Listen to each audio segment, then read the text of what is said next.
In this demo, we're going to use ChatGPT. I'm here at the main vendor website. You do need an account, which I'm already logged into. At the time of the course production, registration was available and free. Users are presented with a simple search interface and suggestions are provided on screen to get you started. I'll query how to get a job in cybersecurity.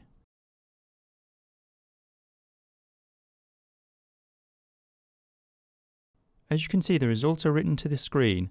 Compared to a traditional search engine which presents links to web pages, the results are specific answers to your query.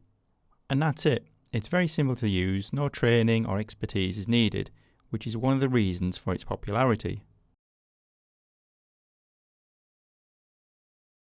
In this demo, you learned how to use ChatGPT and perform a basic query and review the results of that query.